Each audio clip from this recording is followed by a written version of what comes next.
Moi, je suis prêt. Bon, chers amis, on va parler du vol. Ah, ça fait une surprise.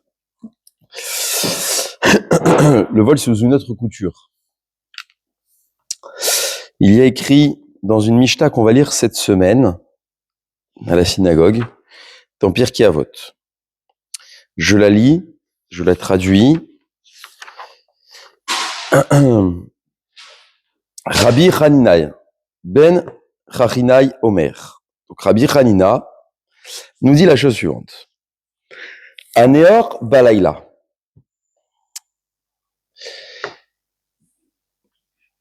Littéralement, je reste réveillé la nuit.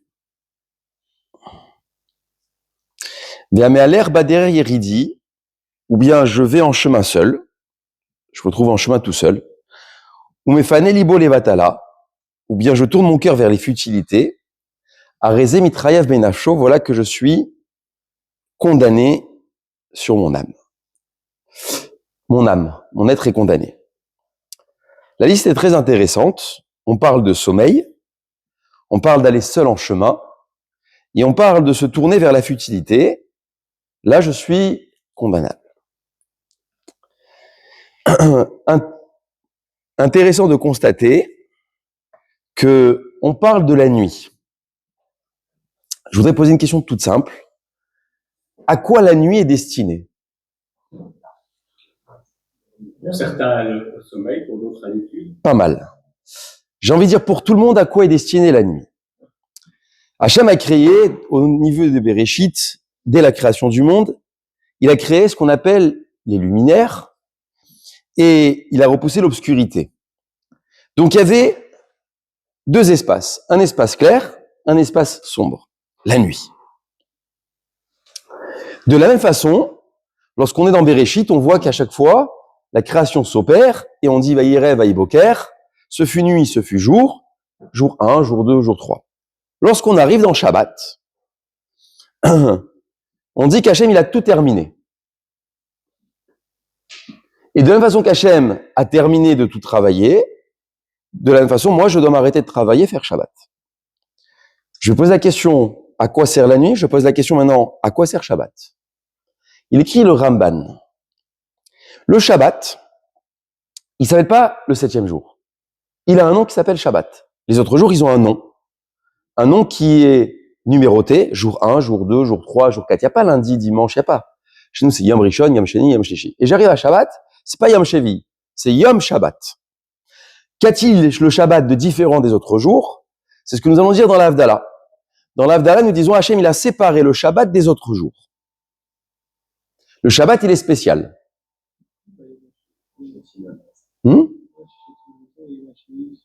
Oui, mais dans la Torah, il s'appelle Shabbat Kodesh. Il s'appelle Shabbat. Tu dis jamais dans le 7e jour. Voilà. Tu dis pas Yom HaShevi, tu dis Shabbat. Donc le nom Shabbat est séparé des autres jours. Et dans l'Havdalah, nous disons à Mavdil qu'il a séparé le Shabbat des jours de la semaine, il a séparé nous des autres peuples, il y a une séparation. Le Ramban demande cette séparation, elle est là pour faire quoi? Aboutir à quoi? Et le Ramban répond, toute la semaine, dans le Yom HaShishi, c'est écrit, pendant 6 jours, tu travailles. Donc pendant les 6 jours, je suis consacré à mon travail. Le 7e jour, qui est appelé le Shabbat, il est consacré à quoi? Non, pas à Hachem. Pas au repos non plus. Très bien, je suis reposé du travail, j'ai arrêté de travailler. Non plus. Oui, mais c'est juste. C'est quoi la sainteté? C'est à l'étude de la Torah. Ça veut dire, toute la semaine, Hachem, il dit, travaille. Les jours sont consacrés au travail. Je ne te ferai pas culpabiliser d'avoir travaillé, la semaine est consacrée au travail. Très bien. Mais le Shabbat où le travail n'est pas là, il est consacré à autre chose. Sous-entendu, un temps libre qui a été donné, qui s'appelle le Shabbat, n'est pas un temps libre pour la liberté, il est un temps pour être entrepris pour la Torah. Et d'ailleurs, voilà ce que nous faisons tous les Shabbats. On sort le Sefer Torah, on lit les 7 montées. Ça se passe que le Shabbat. On n'a pas dit que on allait lire toute la semaine, chaque jour, la paracha. Non. Le Shabbat, on lit les 7 montées. On sort la Torah. à l'époque, il y avait un Meturgeman, c'est-à-dire un traducteur, qui expliquait à chaque montée le sens de la montée qu'on allait lire. Pourquoi? Parce que c'était le moment où on devait étudier la Torah. Voilà pourquoi les drashot, les explications, les shiurim, les cours se font le Shabbat, devant une grande assemblée. Pour le simple fait que la semaine, Hachem, il a réservé au travail. Le Shabbat, le temps libre du Shabbat par rapport au travail, est réservé à la Torah. Très bien. Le Ramban va plus loin et nous précise que la liberté d'un temps n'est pas totale. Ça veut dire qu'Hachem n'a pas donné une liberté de temps pour le temps. Le temps, s'il est libéré, c'est pour le consacrer à autre chose. Je le fais dans le commun des mortels. Tu rentres du travail le soir, ton épouse ou tes enfants ou qui vous voulez te dit mets la table, débarrasse la table, fais à manger, arrange ta chambre, ce que vous voulez. Et vous dites j'ai pas le temps. Mais ça, t'es rentré du travail, t'as rien à faire. Non, je me détends. Non, je me repose. Mais le temps, il est libre. Tu peux m'aider maintenant. Et souvent, les conflits en interne sont répercutés par rapport au temps non investi. On se reproche le temps qu'on n'a pas investi. La précision que le Ramban donne est exceptionnelle. Un temps libre n'existe pas. Le Shabbat, c'est pas fait au repos. Le Shabbat est fait pour étudier la Torah. Je te libère le travail pour le donner à autre chose. Ça, c'est le Shabbat. Il nous dit, Rabbi Hanina dans la Mishnah, restez réveillés la nuit. Qu'est-ce qu'il y a la nuit? Et pourquoi Hachem, il a créé la nuit? Pour dormir? Intéressant la nuit. C'est très intéressant. D'ailleurs, toute la perversité du monde se déclenche la nuit. La plus grande peur, c'est la nuit. Et la Mishnah nous a dit, ne va pas tout seul. Qui est allé tout seul en chemin? Yaakov, tout seul. La nuit. On va pas seul la nuit. Les anges, ils sont là, malfaisants. Ils nous attendent au coin des chemins. On sait jamais ce qui peut se passer. La nuit, c'est un temps qui n'a pas été donné au travail. Généralement, le travail se fait le jour. Alors, si la nuit a été donnée, mais qui n'est pas la même fonction que le jour, alors quelle est l'utilité de la nuit? Bravo, on y arrive. Nous avons dit dans la Mishnah précédente, que nous n'avons pas vu dans le cours, mais on va la développer tout de suite. Dans la Mishnah précédente, nous avons parlé que lorsqu'on est installé au moins à deux, minimum à deux, quel que soit l'endroit, ou lorsqu'on mange à une table et qu'on est trois, on doit partager des moments de Torah. On doit non pas laisser le temps filer, mais investir le temps. Et donc on échange des mots de Torah. Et la Mishnah a précisé, tout celui qui parle de futilité à table pendant qu'il mange, c'est comme s'il mangeait la table des morts. Et tout celui qui mange avec des paroles de Torah à table, c'est comme s'il mangeait la table d'Akadosh Baruch Hu d'Hachem. Donc je suis reçu chez Dieu, je suis à sa table. J'aurais pu penser que le temps de manger est un temps que je peux faire ce dont je dispose, c'est-à-dire parler de tout ce que je veux. La Mishnah nous précise, non. Le temps libre que tu as, non pas pour le travail, doit être consacré à parler de Torah. C'est violent comme discours. Ça veut dire que, finalement, quel est le temps que je pourrais prendre pour moi? Même à manger, on me demande de parler différemment. En tout cas, parler de Torah. Et je précise, la nuit, à quoi sert-elle? À tel point que la Mishnah nous condamne en disant, je me rends coupable de mon âme si je me tourne vers la futilité, si je suis seul en chemin et si la nuit, je reste réveillé. Il explique Rabbeinu Yona. Et voilà le vol. Il y arrive. Il dit, on parle du temps qui est libéré à l'homme, mais dans quel but? On libère du temps pour qu'il s'occupe de la Torah. Si je suis pas occupé, c'est pas pour rien faire. Je le refais à la maison. On a souvent des gens qui disent « je suis très occupé ». Et lorsqu'il y a des problèmes de couple qui émergent, la femme ou l'homme se reprochent l'un à l'autre. Ma femme, elle est derrière la télévision, ou l'homme, il est sur son téléphone. Des fois, c'est l'inverse. Prenez le cas que vous voulez. Et la femme dit, ou l'homme dit, je lui demande quelque chose, elle me dit qu'elle est occupée. Mais elle est occupée à quoi? À rien. Elle peut m'aider, ou il peut m'aider. Le temps libre n'est pas libéré pour rien. Il est libéré pour autre chose, mais chaque chose a sa place. Si maintenant le temps qui est libéré n'a pas à sa place qu'il faut, ça s'appelle du vol. Je vais le dire tout de suite. Dans le cadre du travail légal, on a l'obligation pendant le travail, de travailler. C'est comme ça dans le code du travail. Je me trompe pas, maître Wacklin, c'est bien ça. Dans le code du travail, il y a une réglementation, code du travail. Je suis embauché de 8h à midi et de 13h à 18h. Disons que ça va. C'est pas mal, c'est pas trop fonctionnaire. Maintenant, à 8h30, je prends un café. 9h, je décroche un téléphone personnel. 9h30, finalement, je suis sur mon téléphone, aux toilettes. 10h15, mis bout à bout, tout ce temps-là que je n'ai pas travaillé dans l'entreprise, dans le code du travail, c'est du vol.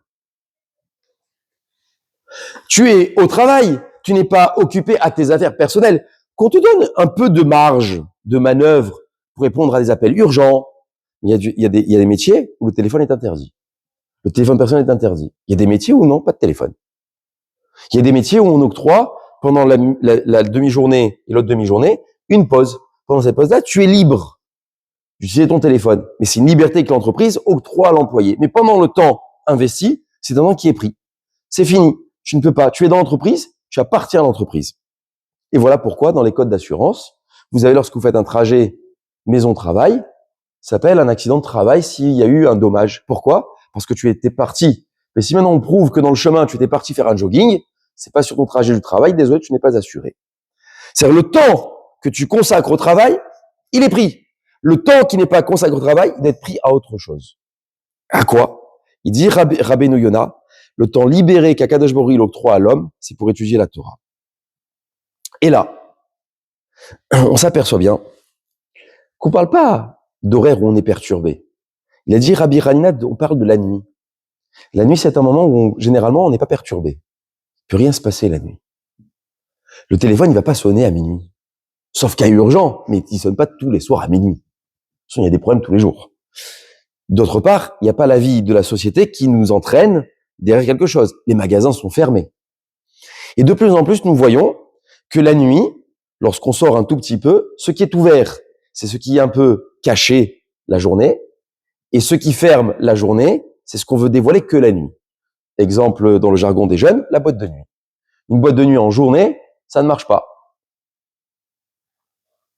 Pour quelle raison? Première raison, je ne suis pas libre.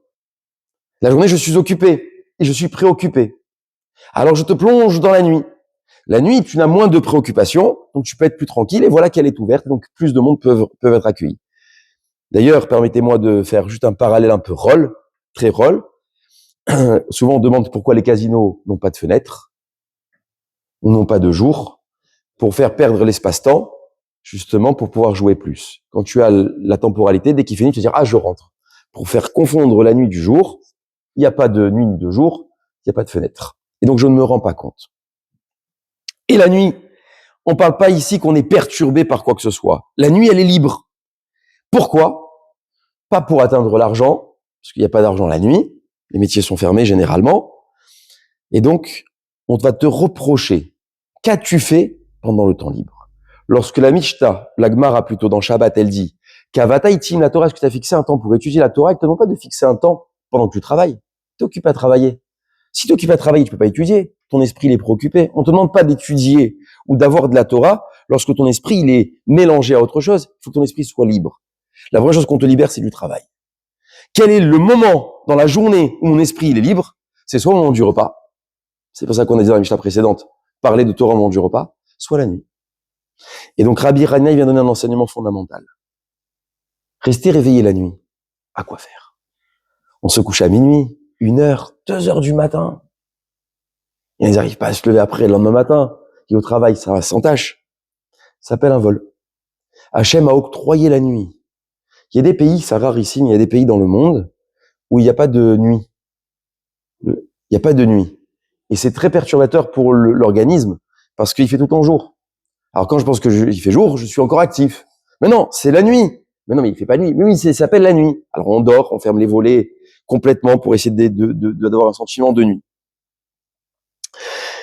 Il dit, Rabbeinu Yona, la perturbation de la journée n'a pas lieu la nuit. Il dit le Rambam. Petit enseignement. Le Rambam était médecin, un grand médecin reconnu. D'ailleurs, il y en a qui jurent encore sur le serment du Rambam.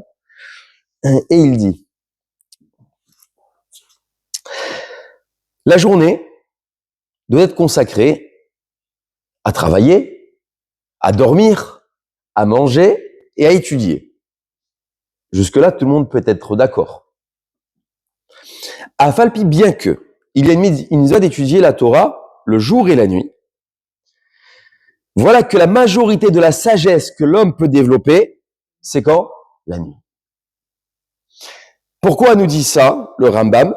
Parce que la nuit, il n'est pas perturbé par des points annexes qui vont, essayer de le déranger. Pas de gens intempestifs, pas de personnes qui vont venir déranger son étude. Il est plongé dedans. Donc, dit le Rambam, la majorité de ma sagesse, je l'acquiers lorsque je suis libre. Et c'est une halakha qui va être développée dans le Shulchan Aruch, dans la Tfila. Lorsque tu pries, on est là à prier. Alors, je m'excuse parce qu'on peut se rendre quitte de prier comme quitte de ne pas prier. Il écrit le Shulchan Aruch, si tu es perturbé dans la tête, tu es dispensé de prier. Tu n'es pas libre. Tu n'es pas libre.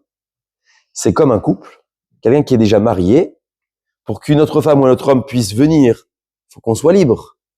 Si maintenant je vais avec une autre femme ou une femme avec un autre homme, bien c'est que il est en train de tromper, puisqu'il est déjà marié, ils sont déjà mariés. Et tromper, ça veut dire quoi? Ça veut dire que tu avais pas de liberté et tu as pris une forme de liberté alors que c'était pris. Ça s'appelle du vol.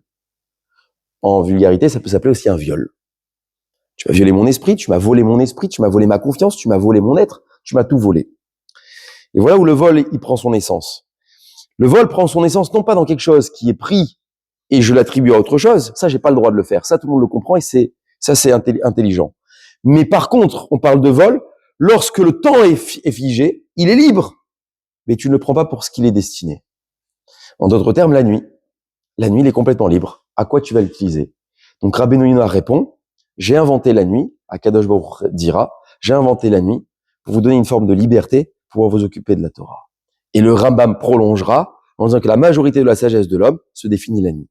Les filles rares. Et le Rambam va plus loin. Il dit, c'est pour cela que tout celui qui veut mériter la couronne de la Torah, c'est un gros niveau, hein. Il fera très attention à chaque nuit de ne pas perdre même un instant pour dormir, pour manger, pour boire, pour rigoler. Non, se consacrer à l'étude de la Torah. Je voudrais rappeler un Ravolbé très intéressant dans Tahava. La Tahava, ce sont les envies. J'ai envie de la moto. D'ailleurs, comme il dit Rav Israël Salanter, l'homme, il ne quitte pas ce monde sans avoir satisfait son envie à hauteur de 10%. C'est-à-dire 90% vont être manquants. On a toujours des envies. Et c'est permanent. J'ai une envie de mes enfants, j'ai une envie des habits, j'ai une envie de l'argent, j'ai une envie des voyages, j'ai une envie de la nourriture, j'ai une envie de boisson, j'ai plein d'envies. Et donc je quitte pas ce monde sans avoir assouvi toutes mes envies. Il dit le Ravolbé dans Aléchour, c'est quoi une envie? Il dit le sommeil, c'est aussi une envie. Alors parlez d'abord du sommeil. Qui sait combien il faut dormir? Quelle est la quantité suffisante? Alors les grands scientifiques, ils disent attention, c'est minimum 6 heures à 8 heures par nuit. Moins que ça, on est en danger. Pas de problème. Il y en a, c'est des grands dormeurs. 10 heures de sommeil. Et il y en a, ce sont des anesthésiants, 12 heures de sommeil. Entre 12 et plus, c'est anesthésie. Il y a des gens qui dorment 12, 14, 16 heures. Ça existe. Non, rigolez pas, La jeunesse d'aujourd'hui, elle se couche. On ne sait pas à quelle heure ils se couchent, mais par contre, ce qu'on est sûr, c'est que parfois, ils peuvent passer un jour sans s'être levés. Ça existe de nos jours. Le sommeil, c'est une grande tava, c'est une grande envie. Il dit Ravolbé, le sommeil est une envie. Dormir trop, c'est du vol. Sur quoi? Sur la vie. Si tu dors 8 heures par nuit, sur 70 ans, c'est un tiers où tu as fait dodo. C'est beaucoup, hein. C'est beaucoup. Ça veut dire que tu as dormi un tiers de ta vie. 21 années. C'est à peu près? Ça? Non? Ou plus? Hein? Oui. En plus de 60 ans de vie. C'est beaucoup. C'est que tu dors 20 ans. C'est le tiers de ton temps. C'est énorme. Un tiers de ta vie, c'est énorme. Tu as fait dodo un tiers de ta vie. Quand tu sais que tu comptes les jours, tu dis, il y a un tiers, j'ai donné toutes ces années dans le sommeil. Dors ce qu'il faut. Plus, c'est des envies. Plus c'est une envie, mais si c'est une envie, c'est-à-dire qu'elle n'a pas lieu d'être, ce n'est pas la nécessité, ça s'appelle du vol. Quel vol? J'aurais pu consacrer ce temps-là à autre chose. Pardon? Bravo. Moins ça devient dangereux. Pourquoi? Il y a une nécessité. Qu'est-ce que je vole? Mon corps. Mon corps de son sommeil nécessaire. Je n'ai pas le droit de lui voler. Ah, mais il était libre le temps! Je pouvais encore rigoler, je pouvais sortir toute la nuit. Oui, mais tu as volé ton corps. Ça, c'est nécessaire au corps. Ça veut dire que ce qui est nécessaire, la Torah, elle dit, il n'y a pas de problème. Ce qui est nécessaire, fais-le. Ton travail, c'est nécessaire, fais-le. Manger, c'est nécessaire, fais-le. Aller aux toilettes, fais-le. Dormir, fais-le. Mais fais ce qui est nécessaire. Trop, c'est pas bon. Trop, ça devient interdit. Tu te rends coupable de quelque chose. Et je progresse. La nuit, c'était pour étudier. Oui. Tu dis, mais le matin, fatigué, Et dit Rav Dessler, le Yetzer Hara, il prend la forme, toujours, pour attraper quelqu'un du positif. Pour l'avoir pratiqué pendant des années, et le pratiquer encore, je peux te dire que la nuit, il a envie de m'embarquer avec lui. Les 2 heures, il me dit, allez, continue. Voilà. Il y a notre Rav aussi dans Nice qui est on est un peu similaire. On se fait embarquer. Et des fois, c'est dur le matin. Parce que moi, on se met en danger. On sait ce qu'il faut dormir. Plus, pas de problème, on est d'accord de pas dormir plus. Mais moins, ça devient dangereux. Il faut faire attention à ça. Et donc, le sommeil est nécessaire. Aucun commandateur va dire, dors pas la nuit. Ça, personne. Tout le monde va dire, dors la nuit. Mais quand tu dors pas, que fais-tu? Si tu dors et c'est nécessité, personne va te le reprocher. Il dit le Rambam, attention à la nuit. C'est pour ça qu'on va faire très attention, même un instant, sur le sommeil, combien il faut dormir. Sur manger, combien je dois manger. Boire, combien je dois boire. Aujourd'hui, il y a des médecins qui s'occupent de vous faire la quantité de ce qu'il faut manger. Vous n'avez pas envie des fois de dire au médecin, mais attends, laisse-moi manger ce que je veux là. Qu'est-ce que tu me fais quand je vous raconte une petite histoire. Il y a un jour, une dame, elle m'appelle, me dit, Rav, je sors de chez ceux qui s'occupent des régimes. Voilà, nutritionniste. Alors, il me dit, la femme me dit, est-ce que vous parlez avec mon nutritionniste? Parce que elle me demande de faire un régime strict et pour Shabbat, j'ai un problème. Vous imaginez Shabbat? Alors, j'appelle la nutritionniste. Alors, c'est intéressant parce que la nutritionniste, elle me dit, bon, voilà, à partir d'aujourd'hui, on peut pas prendre de blé, pas de ci, pas de ça, pas de féculents. Bon, il faut éviter les alcools, donc c'est sevrage pendant tant de temps. Alors, je dis, écoutez, il n'y a pas de problème, du dimanche au vendredi, tout est accepté. Mais vendredi soir, il y a des spécificités. Elle me dit, qu'est-ce qui se passe? Alors, je lui décris ce que c'est kidouche, motzi, kémia, dafina, et ainsi de suite. Et quand je lui fais la liste, elle me dit, quoi, les gens, ils mangent tout ça chez vous? Je dis, non seulement ils mangent tout ça, mais ils en redemandent en plus. Elle me dit, c'est un repas pour les 24 heures. Je dis, non, il y a 3 repas comme ça. Pourquoi elle a pas accepté? Elle a pas accepté dans le sens, mais c'est pas possible. Elle me dit, je peux pas croire que vos enseignements vous demandent de manger autant. C'est préjudiciable pour la santé. J'ai dit, non, mais si je vous dis ce qu'il y a écrit, vous allez pas me croire. Elle me dit, mais qu'est-ce qu'il y a écrit sur la santé? J'ai dit, tout ce qu'on fait Shabbat, c'est une bénédiction. L'argent qu'on dépense, il est remboursé, et le poids qu'on prend, il est perdu. Bien sûr, tout le monde n'est pas d'accord. Ça veut dire quoi? C'est tu dois prendre la nécessité. Le but, c'est pas de tout prendre, c'est de prendre ce qui est nécessaire. Alors là, rien à fixer. Prends un verre de kidouche. 2, c'est trop, pas de problème. Sois modéré. Mais ce qui est nécessaire, tu dois le faire. Ce qui est superflu, ça s'appelle du vol. Du vol en moussard, en morale. Et là, ici, la nuit, elle est similaire à ce qu'on vient d'évoquer.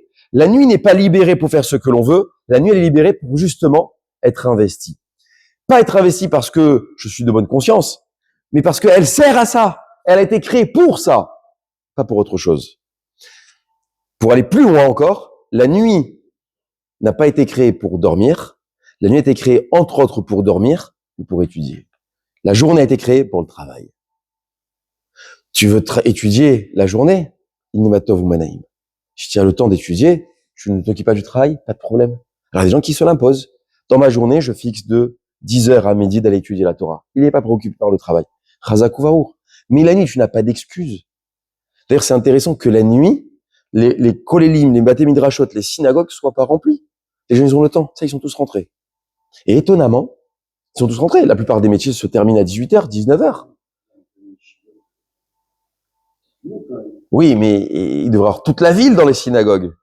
Toute la ville, il devrait avoir dans les synagogues. Toute la ville devrait être présente dans un cours. Pourquoi? C'est la nuit. Non. Quand on demande aux gens, qu'est-ce que vous faites? Je suis occupé. À quoi?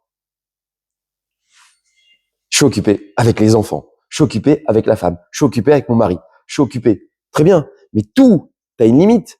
Un restaurant, il ferme à 22h. Allez, il ferme à minuit. Mais après minuit, c'est une boîte de nuit. Jusqu'où tu es prêt à aller dans la nuit? Et donc le Rambam va aller tellement loin. Il dit à filou arat me'an beshina, ve'ari la veshti ave sira, ve'kiot seben, et la betalmud Torah ve'divrei rochma. Tu dois améliorer ce moment-là qui est libre pour étudier la Torah et faire des paroles de sagesse. Hier, il y a un élève, on était en train d'étudier, hier soir, et il me dit avant de se coucher, que doit-on faire? Il dit pourquoi j'ai du mal à dormir, pourquoi et pourquoi? Je lui dis au lieu de scroller sur ton téléphone pendant des heures et avoir la rivale de ta petite amie sur ton téléphone. La rivale, c'est toutes les filles qui débarquent que tu n'as pas demandé à voir. Au lieu de voir ce que tu n'as pas à la maison et qui te rend le seum dans la nuit, là, t'es pas bien. Tu dis, punaise, l'autre, il a la meilleure chambre que moi, la meilleure voiture. Regarde tout ça. Écoute un cours de Torah. Et tu vas faire dodo super bien. Tu verras le matin, tu vas te lever comme une fleur. Mais si tu te couches avec toutes les envies que tu as vues derrière le téléphone, tu te couches pas normal. Tu as tous les soucis qui reviennent. Et donc le Rambam nous dit la nuit, Amrou Rachamim. Voilà que à Kadosh Baruch Hu, il a dit la Torah, elle réside seulement la nuit. Ça, c'est le premier point. Le deuxième point, pourquoi c'est difficile la nuit? Seulement la nuit. Pourquoi la nuit? Je vais y arriver, je vais définir. Mais ça veut dire quoi, la Torah? Ouais, réside, c'est ça qui me... C'est dans... Elle a pas été d'un plein jour. Elle a été donnée vendredi soir. Samedi matin. Non, ils ont veillé toute la nuit. Oui, on a veillé toute la nuit. Eh ben, non, il les a réveillés. C'était en pleine nuit. Il les a réveillés. C'était en pleine nuit. Puisque le matin, ils n'avaient pas de quoi manger. Puisqu'ils n'avaient pas fait la shrita. Donc, encore une fois, la Torah, elle réside la nuit. Pourquoi la Torah, elle réside la nuit? Et là, deuxième paradoxe. On peut voler aussi l'humanité. La journée, on a une identité, un titre, une fonction, un travail, ce que vous voulez. La nuit, on est dans l'intimité. D'ailleurs, on révèle des personnalités la nuit. On voit quelqu'un qui est dans un pub la nuit, on se dit mais je comprends pas, la journée il est super classe, la nuit il est un peu... C'est bizarre. D'ailleurs, des fois il y a deux profils. Il y a le profil de la journée et le profil de la nuit. Très intéressant de constater les gens, comment ils changent entre le jour et la nuit. Oui, c'est le jour et la nuit. Exactement. Exactement. Pourquoi la nuit? La nuit, il n'y a personne qui te voit. La nuit, il n'y a pas le public. Il n'y a pas la communauté. Il n'y a pas des gens qui vont t'observer à ce que tu fais. Donc, tu es confronté avec toi-même. Qui es-tu la nuit? Et la plus grande perversité de l'homme se prépare la nuit. De l'homme, je parle de l'humain. Et c'est justement dans ce moment libre, qui est libre, qu'on va réaliser qui tu es. Et que tu vas réaliser aussi qui tu es réellement. Dans l'intimité de la nuit, où aucune caméra, aucune vidéo nous regarde, aucun fidèle, aucun ami, personne. Qu'est-ce que tu fais la nuit? Alors on peut inventer toutes les excuses le matin au travail. Désolé, j'étais malade toute la nuit. Peut-être que tu es resté jusqu'à 5 heures du matin sur un téléphone. Peut-être que tu es dans un pub. Peut-être que tu étais ailleurs. Qui va vérifier? On dormait, nous, à cette heure-ci. Alors je dis oui, on a des téléphones pour vérifier quand on est à l'extérieur, mais à la maison, qui vérifie? Toi et Dieu.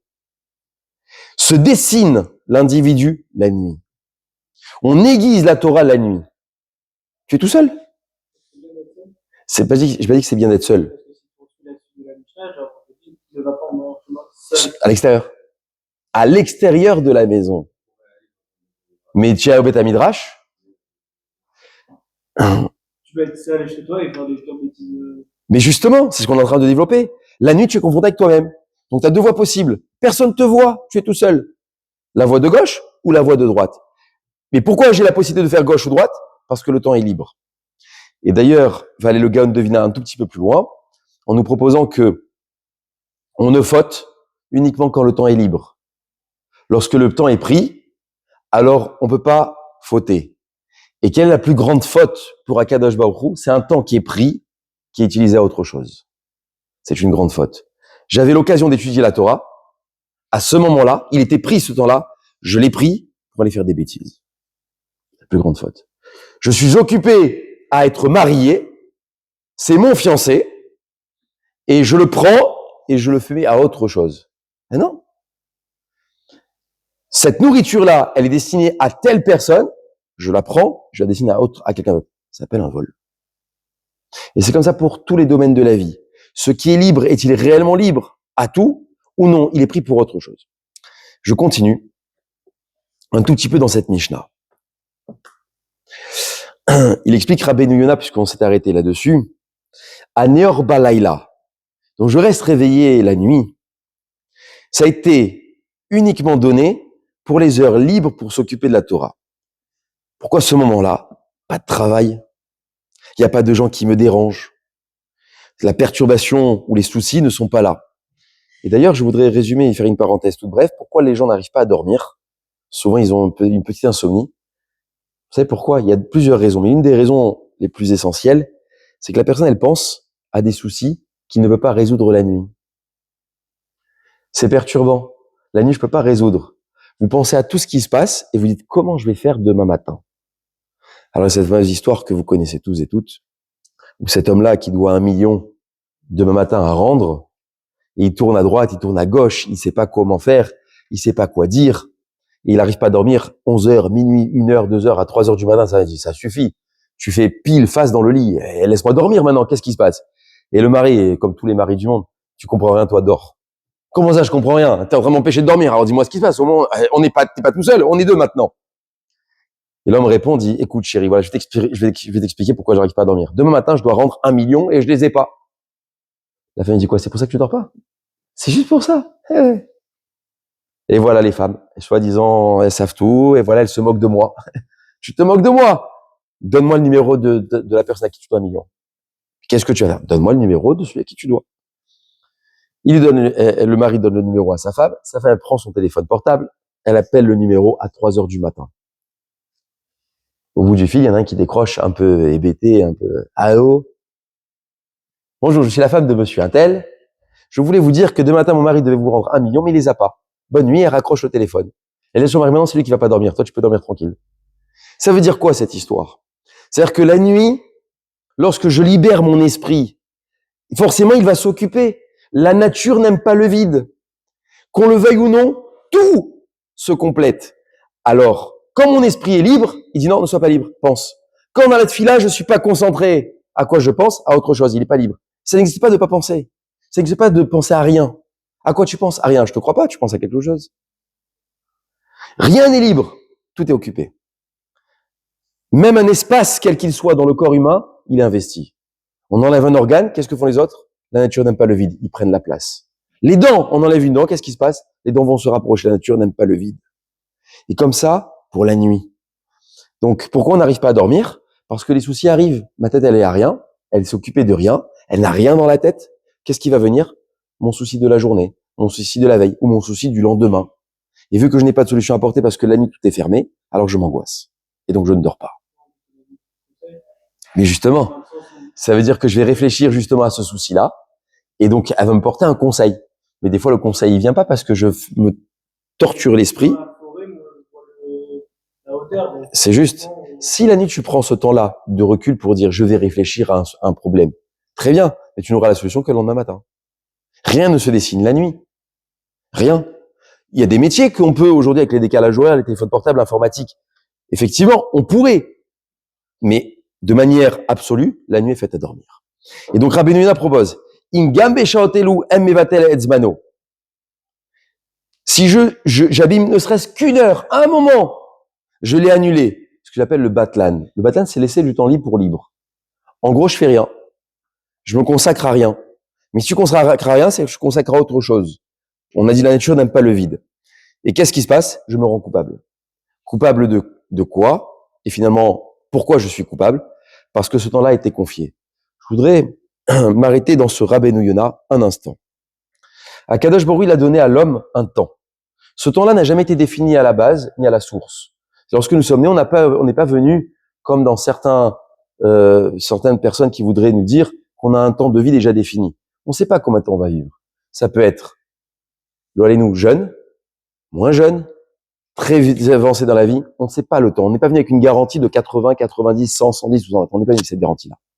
Mais le temps, étant donné qu'il ne nous appartient pas, Hachem t'a dit, il t'appartiendra lorsque tu l'investis comme il faut.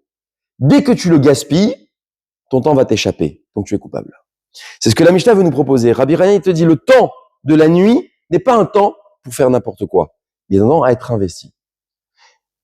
Donc quand je prends mes 70 ans de vie, chaque moment qui va se greffer, il est investi pour quoi? Celui qui dit j'ai du temps, alors effectivement, prends le temps et fais quelque chose. Celui qui dit j'ai pas le temps, alors j'entends que t'es pas le temps, tu travailles, pas de problème, tu travailles. Un jour, il y a un Rav qui a été soumis à une question d'un élève. Un élève a dit, Rav, regardez, j'ai une grande question à vous poser. Je gagne beaucoup d'argent et j'aide beaucoup les yeshivot. Est-ce que je m'arrête de travailler pour étudier la Torah ou est-ce que je continue à travailler pour aider les gens qui étudient la Torah? C'est une bonne question. C'est une excellente question. Je vous soumets la question. D'après vous, le Rav, qu'est-ce qu'il va répondre? L'argent ou l'étude de la personne? Et qu'est-ce qu'il dit? Il dit, tout celui qui aide les autres à étudier, c'est comme s'il avait étudié lui. Qu'est-ce qu'il dit le Rav? Il lui a dit que tu travailles un peu, t'as le droit. Que tu travailles totalement, c'est pas justifié. Alors va étudier. Il dit mais je pourrais pas aider, c'est pas grave, va étudier quand même. L'étude de la Torah, non seulement elle a un impact sur la personne elle-même, mais elle a un impact sur le monde entier. Au-delà de l'argent qu'on pourrait penser être essentiel. Et donc c'est ce qui veut dire Rabbeinu Yona, qui azara mosif yamim ushnem echaim.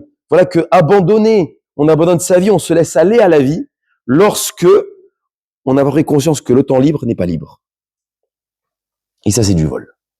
Lorsqu'on arrive dans la tfila de Neila de Kippour, on dit à Kadajou, pardonne-moi sur le vol. C'est quoi le vol? Le vol là-bas dont on parle, c'est un vol de voler l'argent. Définition, ce que c'est un vol d'argent.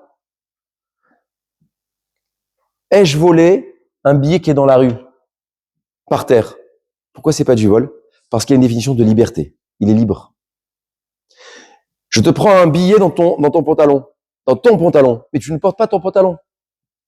Est-ce du vol? Pourtant, tu ne le portais pas. Pourquoi c'est du vol? Parce que le billet n'est pas libre. Il appartient à quelqu'un d'autre. Et la définition du vol, c'est ce qui est libre et ce qui ne l'est pas. Ce qui est libre, tu peux faire ce que tu veux. Or, dans le temps, dit Rabbeinu Yona, le temps n'est jamais libre. Voilà l'explication de ce soir. Le temps n'est jamais libre. Tu libères ton temps, peut-être, mais tu l'as libéré pour autre chose. Donc, il est investi. Mais libérer pour libérer et faire ce que l'on veut, ça n'existe pas. Prenons l'exemple, comme il dit le Gaon de Vilna, il y a un temps pour manger. Quelqu'un, il va dans un restaurant, il rentre à 5 heures. Bonjour, je voudrais un dîner. Il y a des restaurants qui vont vous dire non, c'est pas le moment. Vous voulez prendre un petit déjeuner, il y a écrit quoi dans des restaurants? Petit déjeuner jusqu'à 11 heures. Même à l'hôtel, il y a écrit petit déjeuner jusqu'à 11 heures. Pourquoi moi, je suis un riche ici, je prends le petit déjeuner à 14 heures? Désolé, monsieur, c'est pas les horaires. Chaque chose a un temps. Il n'est pas libre à ce temps-là. Pour quelle raison? Parce qu'en cuisine, on a besoin de libérer les cuisiniers. Après cuisiner pour le déjeuner. On a besoin de libérer les équipes pour la nuit et pour le jour. On a besoin de libérer et pour que le temps soit investi à autre chose. Et on a beaucoup répété ce soir le temps et investir. Et conclure Rabbeinu Yona. Voilà que la Gemara elle dit Kol asek bat Torah balayla, tous ceux qui s'occupent de la Torah la nuit, Akadosh Baruch Moshe alav rout shel chesed bayom. Il vient donner un fil, il tisse un lien avec la personne de bonté la journée.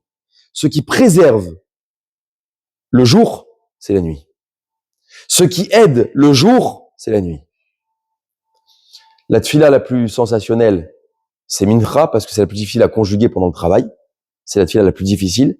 Sharit, on a la matinée suffisamment conséquente, mais Arvit, quel confort, toute la nuit, pour faire Arvit.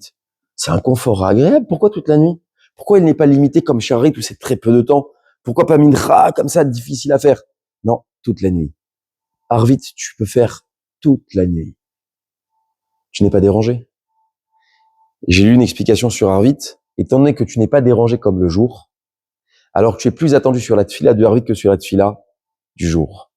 Parce que justement, tu dois avoir la concentration la plus optimale. Tu n'es pas dérangé. Il n'y a rien qui peut te déranger. Alors si tu fais un Arvit comme en jour, tu n'as pas gagné la nuit. La nuit, c'est positif. Bien sûr. Pourtant, on parle de l'exil à la nuit. Oui. Dans le sens où l'exil, on a l'asservissement des nations, où justement on est pris par quelque chose. C'est quoi l'exil? L'exil, c'est les nations qui nous asservissent. Comment ils nous asservissent? Parce que je suis libre. Si je suis pas libre, il n'y a pas d'exil. C'est quoi l'exil? Définition du Maharal, l'abandon d'Akadosh Baruch Hu. J'ai abandonné Hachem. Alors je me retrouve en exil. Donc si, j'abandonne Hachem, donc j'abandonne Hachem, donc c'est que je veux ma liberté. Il n'existe pas la liberté qui va desservir les nations. La liberté n'existe pas. La liberté en tant que telle n'existe pas. Un homme, quand il épouse sa femme, il n'est pas libre. Il est l'époux. Un papa, avec ses enfants, il n'est pas libre. Il est papa. Un parent qui dit, moi, je suis riche, je fais ce que je veux de l'argent. C'est faux. Il n'est pas libre. Il a des devoirs et des obligations. C'est la nuit, c'est parce que tu es asservi à quelque chose d'autre qu'Hachem. Voilà. Et du coup, dans ce sens-là, c'est négatif. Bien sûr. Mais c'est ce qu'on dit. Celui qui qui reste réveillé la nuit à rien faire, c'est négatif. La nuit, elle n'est pas libre. Mais si tu la rends libre pour la liberté, alors tu auras ce qu'on appelle Rayav Benafsho. Tu es condamnable. Le temps ne t'appartient pas. Le temps n'est pas à toi. Le temps n'est pas une denrée que tu peux maîtriser. Ça, c'était le point fondamental. Je voudrais juste terminer en développant une dernière donnée qui s'appelle le sommeil. On a parlé un peu du sommeil, on va y arriver. C'est écrit dans les Sfarim. Voilà qu'un homme, il a besoin de dormir 8 heures par nuit. Il y a des hommes qui sont très sévères sur le sommeil. Ils dorment 12 heures. Très sévères. Il y en a, ils veulent être exigeants, ils disent, moi, le matin, il faut que je sois en pleine forme olympique. 12 heures. Il y en a, 12 heures. Ils mettent 3 réveils, 6 réveils, et ça se réveille pas. 12 heures de sommeil. Quand je pense à 12 heures, moi, ça me fait... Je sais qu'on peut dormir 12 heures. Bon, à Rambam, le Rambam, il vient diviser ce temps. C'est-à-dire quoi, le Rambam vient diviser? Le Rambam, il dit, il faut quand même un juste milieu. Le temps de sommeil, il est nécessaire. Trop, c'est pas bon. Pas assez, c'est négatif. C'est néfaste pour le corps. De la même façon qu'il y a une limite à manger, de la façon qu'il y a un temps pour manger, de la façon qu'il y a un temps pour travailler, on définit le code du travail, 35 heures de travail. Il y en a qui disent que c'est pas assez. D'ailleurs, en France, le code du travail est très, très exigeant sur les horaires. On sait qu'on doit faire 35 heures, mais attention, ce qu'on peut faire de trop. Je crois que c'est 45 heures, je crois, ou... Hein?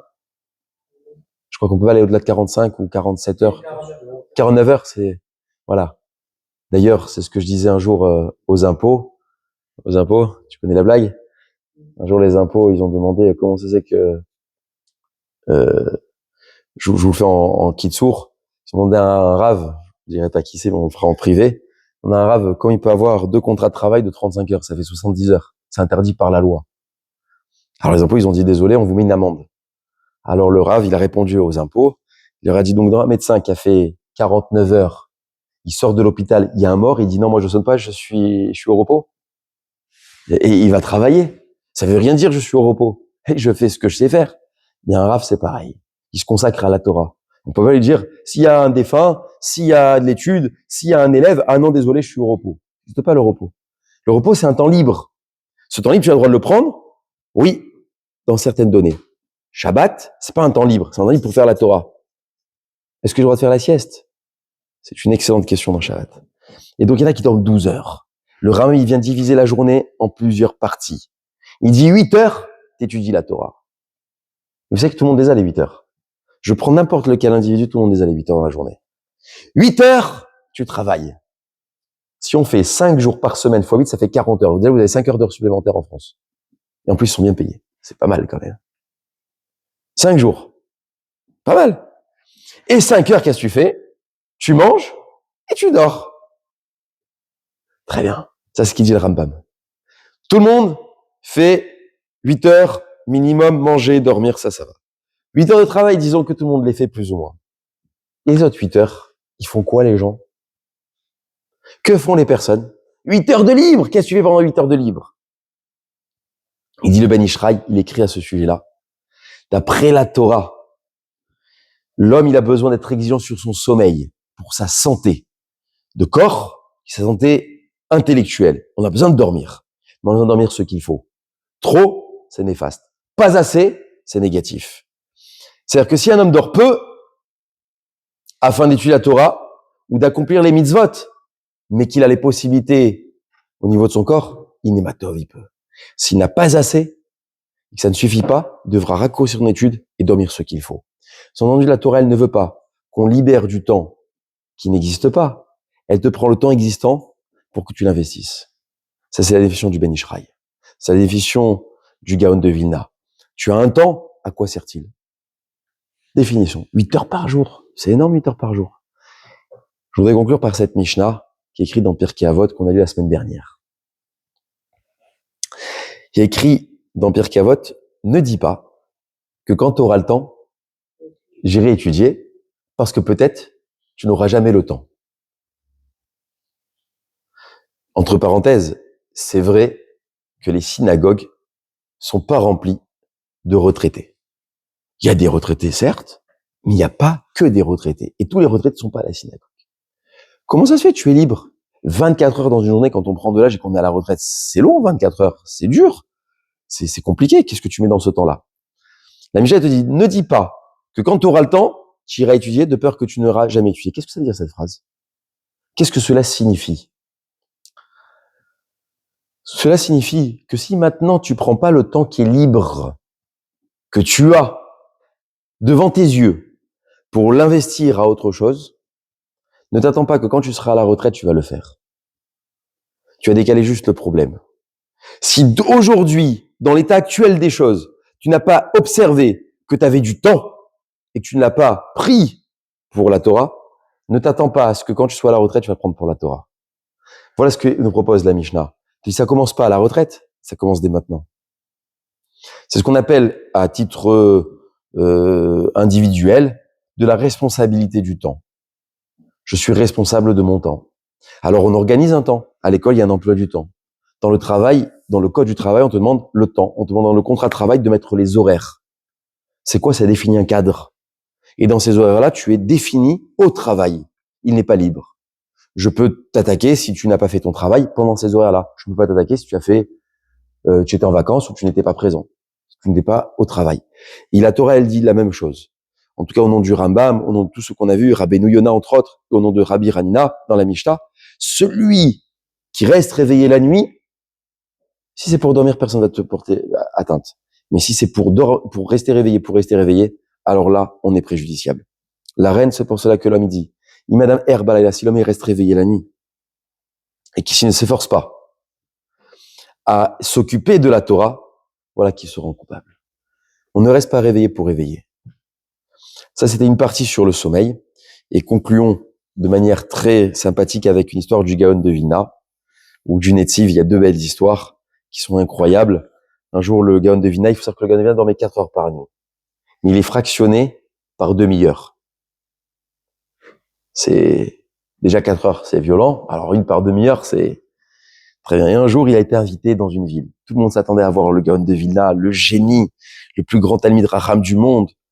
Il est arrivé dans une ville et on lui a réservé un endroit, une demeure, une grange qui était confortable pour qu'il puisse étudier la Torah. Et les gens, ils avaient mis une échelle entre la fenêtre et le rez-de-chaussée et ils se sont dit à tour de rôle, nous, le voisinage, on va aller observer qu'est-ce que fait le Gaon de Vilna la nuit. Le jour, on voit ce qui se passe, mais la nuit, on voit rien. Tout le monde veut savoir qu'est-ce qui se passe dans les maisons des autres la nuit. C'est pour ça que la nuit, on ferme les volets, on met la lumière, on met des rideaux opaques, mais on ne sait pas ce qui se passe. Et donc le Gaon, il était là, il a fait son long voyage, il arrive dans cette ville, et la nuit, il est en train de s'assoupir.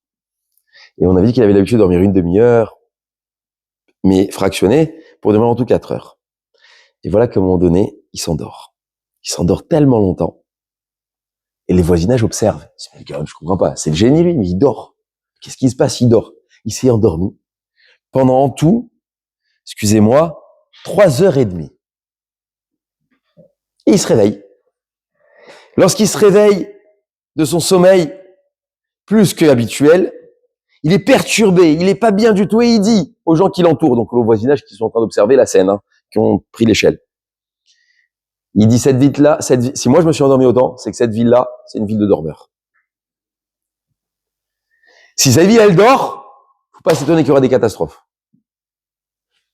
Si vous dormez tout le temps, ne vous étonnez pas qu'il va y avoir des catastrophes. Alors les gens de la ville qui ont entendu ça, ils ont eu peur. Ils disent, oh, le gars, il a dit ça. Oh, c'est à cause de nous s'il a trop dormi, parce que nous, on est des gros dormeurs, et on fait rien la nuit.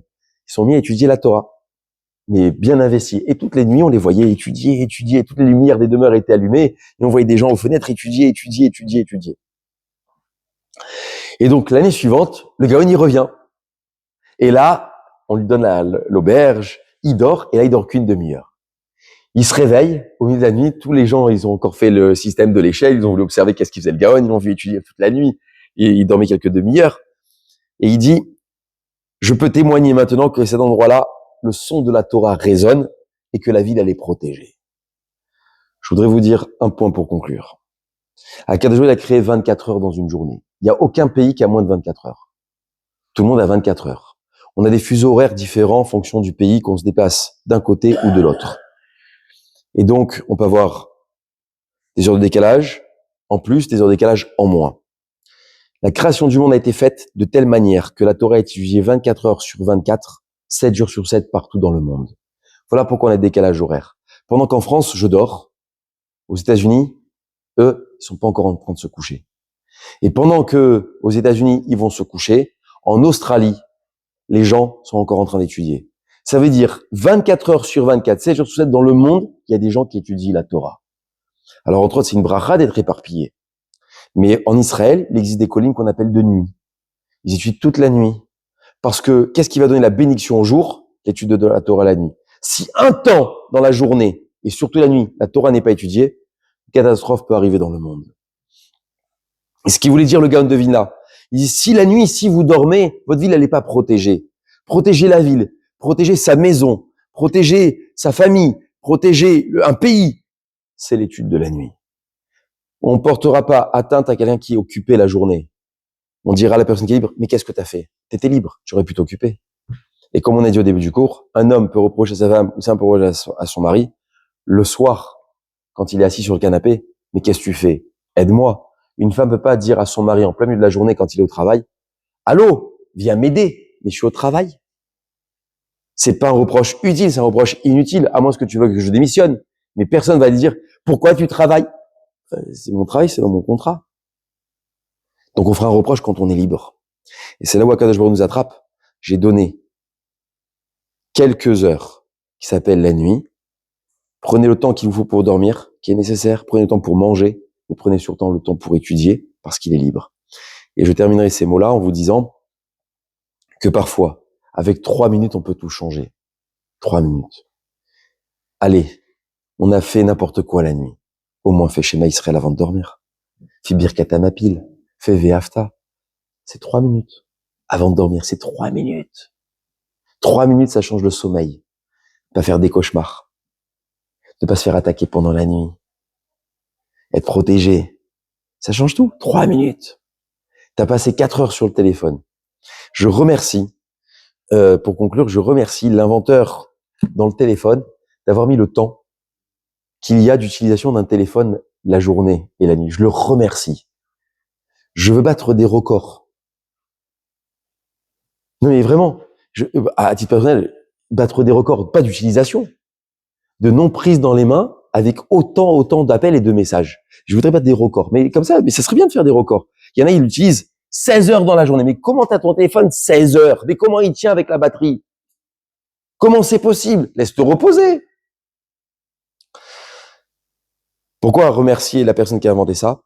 Parce que le téléphone, on pense qu'il a donné un système de liberté à l'individu.